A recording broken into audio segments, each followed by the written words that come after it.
એ બાળકો ડૂબ્યા અને આપણી ડૂબી ગયેલી સંવેદનાઓ ફરી એકવાર સપાટી પર આવી ગઈ. હવે આપણે ફરી થોડી તરફેડીશું, હાથ પગ પછાડીશું, હવતિયા મારશું અને ફરી ડૂબી જઈશું તળાવમાં. બાળકો ડૂબી ગયા એવી જ રીતે. મને એવું લાગે છે કે વડોદરાની આ ઘટના પાછળ સોડા બોટલમાં આવતા ઉપરા જેવો આપણો આક્રોશ જવાબદાર છે.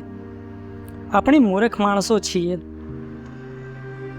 સ્મશાન વૈરાગ્યને બળવો માની લઈએ છીએ. આપણો આક્રોશ ક્યારેક સળગી જાય છે, ક્યારેક પુલની જેમ તૂટી પડે છે અને ક્યારેક કોઈ તળાવમાં ડૂબી જાય છે. આપણા આક્રોશનો પનો ટૂંકો પડે છે.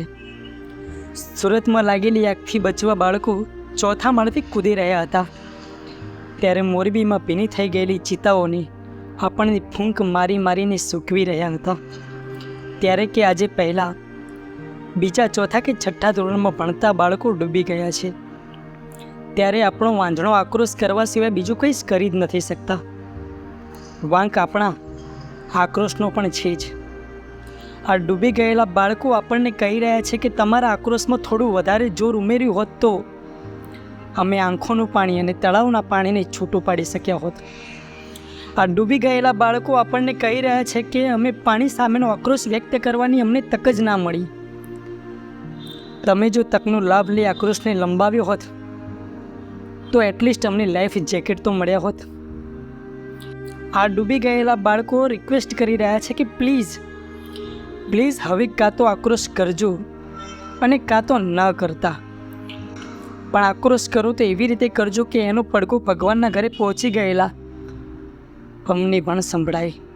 સાચું કહું તો આપણા આક્રોશ પર કાળ ચડી ગયો છે. લાલચનું, લોભનો, સત્તાનું, પાવરનું અને ફાયદાનું. 7 વર્ષ સુધી કોન્ટ્રાક્ટર પેટા કોન્ટ્રાક્ટરને આપતો રહ્યો અને આપણને શું? આપણને સોના નશામાં આપણે બધા જ ડૂબેલા રહ્યા. આ નશો આપણને ભારે પડી રહ્યો છે. આ નશો આપણને બાળી રહ્યો છે. આ નશો આપણને ડૂબાડી રહ્યો છે.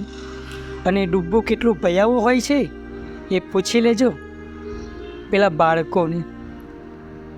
એ લોકો હમણાં તાજા ડૂબ્યા છે.